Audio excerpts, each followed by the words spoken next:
Hello, everybody.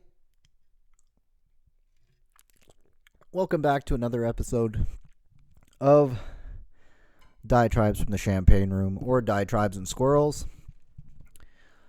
It's episode 4. Look at that.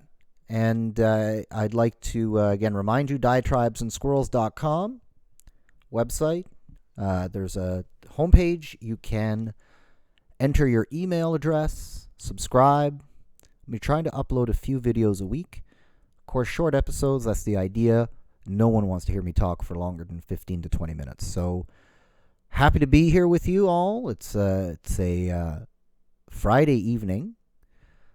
If you're wondering what's in my officially retired goblet, crunk glass, it is the water source of all life.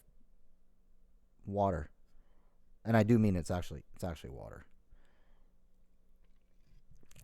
Some of my viewers might be horribly disappointed by that, but I've got to dilute all the Red Bull somehow, so a little bit of water doesn't hurt before I go to sleep. Today's episode is a user suggestion in terms of subject matter, so I thought I'd talk about it. The user suggestion was that we speak about a very interesting topic, which I wasn't expecting, considering we've only done 3 episodes, but it's Americana. Americana, of course, being pertaining to the culture or having cultural relevance to the United States and its history, which is going to be an interesting subject because I'm Canadian. So let's hear a Canadian talk about something he really should have no right talking about. But, as a Canadian, what do I consider to be a kind of classic Americana? Baseball, apple pie, rock and roll, muscle cars, drive-in movie theaters, diners. Those are some examples of when you think of what Americana or what an American is or what America can be symbolized by. It's kind of those things. I mean, there's the monuments. There's, Mount Rushmore. There's the Statue of Liberty. There's the Golden Gate Bridge. The list goes on and on and on and on. But things, and America, the United States is a very diverse country, which is in and of itself interesting. I mean, I'm not going to get into politics on this, but you'll know a person from the Northeast or from New England, from New York, is vastly different than a person that comes from Texas. I mean, they speak the same language, but almost two different. They identify as Americans. What I remember learning in school was that Canada was more like, the way they taught us in school was Canada was the mixed salad. In other words, everybody kept their individual identity, but all mixed together as Canadians of different backgrounds, whereas America was the melting pot. You tended to put your own culture to the side and consider yourself an American first. The Canadians would consider their own culture first and put themselves as Canadian second. Do I know what's right or wrong? I don't. I think it's a personal choice. But with the United States, there are vastly different kinds of Americans depending on largely their geographic location, but they're all Americans. They'll all identify themselves as Americans, and they'll be very proud that they're from America, which is cool. That's fine. But things that kind of unify America, I mean, the idea of democracy and the idea of work hard and achieve your dreams, that is a fairly fresh idea in terms of human history, because before that, a lot of entitlement or access to the best, or let's say the extravagant parts of living, were reserved for those that were born into it rather than earned it. United States was the first time where you could really earn your way into the upper echelons of society. That didn't really exist before, and that was a direct counterculture application to their British rule when the United States was formed. The British were obviously and still are, by comparison to many countries, very aristocratic. So the United States does have a couple of unifying cultural symbols, beyond their political ideologies. Like I said, I mentioned apple pie and baseball and rock and roll and diners. I mean, those things are pretty relevant over the entire United States. I'm looking at the Wikipedia page here, too, to define Americana. And what really kind of is a good definition of Americana. And we have a quote by Henry Sadel Canby, who says, "It is the small town, the small city that is our heritage. We have made 20th century America from it, and some account of these communities as they were." Skip a few words. "We owe our children and our grandchildren." I would kind of agree with that. I mean, certainly, if you think about some of the cultural icons in the United States, I mean, it does tie back to the small town. You know, we had mentioned apple pie. We had mentioned the diner, the drive-in movie theater. I think there's a lot of cultural relevance to small-town America. It certainly was a driving force in identity. But I think certain areas of the United States have also had a huge cultural impact on the United States itself and on their international image to the world. Certainly, you know, you're not going to mistake New York for anything but New York. You know, there's a unique accent, even depending on the borough you're from. There's a unique personality type that kind of, you know a New Yorker is a New Yorker. It's the same thing for some of the, especially in New England, which is where I live closest to, even though I'm in Canada, you know, Bostonians, you're going to know a guy from Boston. He's going to have a very New England accent, which is different than a New York accent, even though those two towns are not geographically huge distances. It's interesting, you know. You can place where an American is from just by the twang or the tone of their voice, their accent. You know, it's simple to, well, not simple, but you know, and I'm learning new things even now at my age about where Americans are from based on their accent. I mean, you know, Midwesterners sound a certain way. People from California sound a certain way. Obviously, Texans sound a certain way. You know, people from the South that aren't in Texas sound a certain way. So it's just interesting to think that America is this very diverse group of people.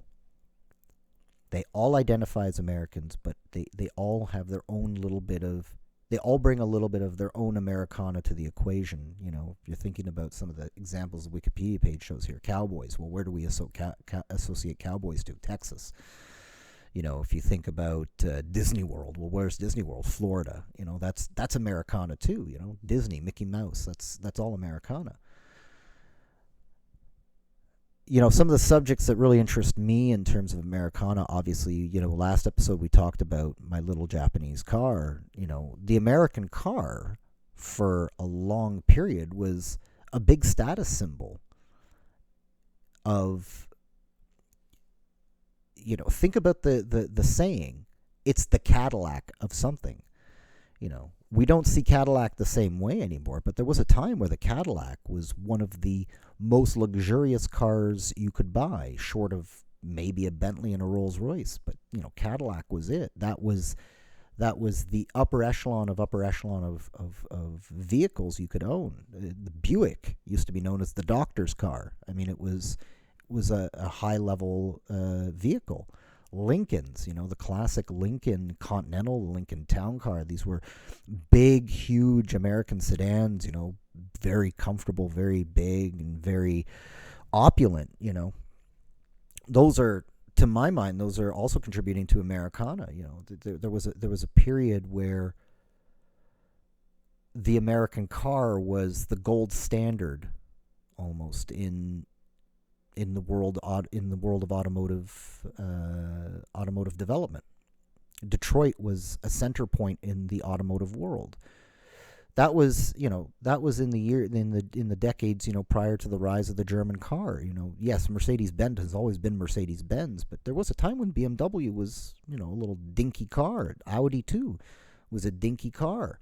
Wasn't considered a luxury vehicle by any stretch of the imagination. So yes, the American car has lost its luster in the last couple of, I would say, 30 years. But there was, a lot of decades before that where it was something to be envied and to be emulated.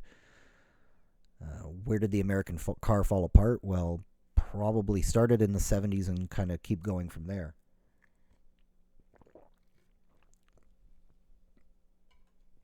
I think about other things that kind of influenced my opinion of America.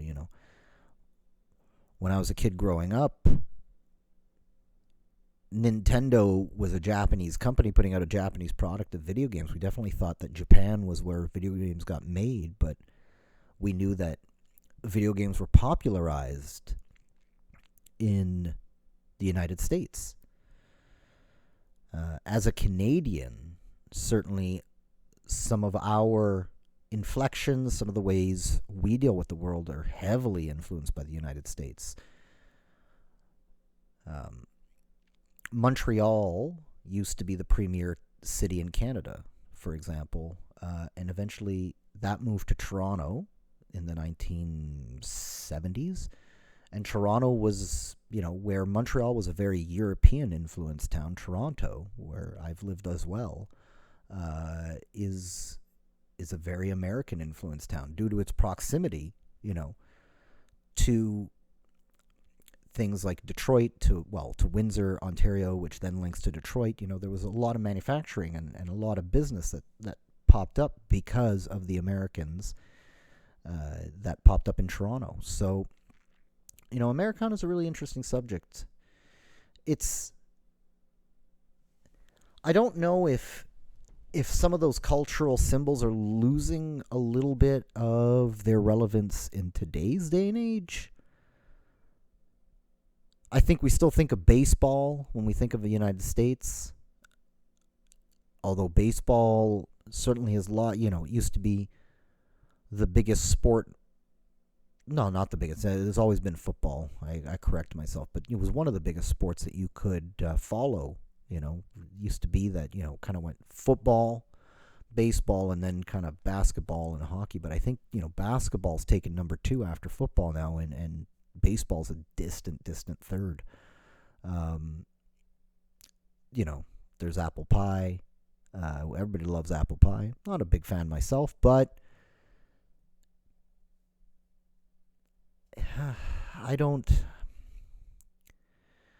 I think America also, in terms of what you think about, what I think about when I think about America is, the working husband and the wife at home with the 2 kids and the white picket fence in the little detached house.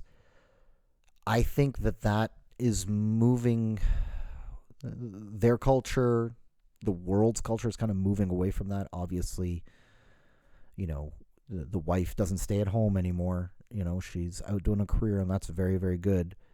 The white picket fence in the house, no one can afford a house anymore. So I think there's some things that'll be relegated to history, and I think perhaps America's at a bit of a junction, not only in its struggles that it's dealing with now in terms of politics and racism, and I think they're having a bit of an identity crisis, which may be a major turning point into what the next set of cultural icons will be for the United States. I think that's a fair. There may be new things that come out. I'm hoping that America will not be known as a place of divisiveness, and I'm hoping that America will not be remembered as a mecca of reality TV stars, although I think the last certainly 15 years have not helped. It would be really nice that we don't think United States and then think immediately the Kardashians. I think there's a lot of greater influences, more positive influences than that. I'll tell you some other, when I talked about why I'm doing this, I had mentioned stand-up comedy, and I think stand-up comedy is a very American thing, and you can think of some legends that have formed the idea of stand-up comedy. For me, guys like Don Rickles or Rodney Dangerfield. Those are American legends, American icons. You don't mistake them for being anything other than what they are, American. I think that, going forward, it's going to be interesting to see what happens.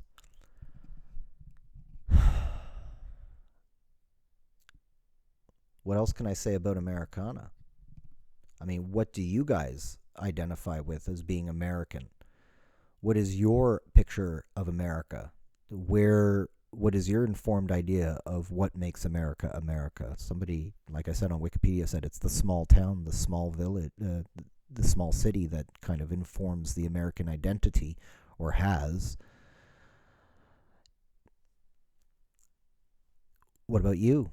Would love to hear from some Americans. How off am I in my thinking? How wrong am I? How right? Well, it's very doubtful that I'm right about anything. So, yeah, that's where we are today. Thanks for watching. Hope you're all doing well.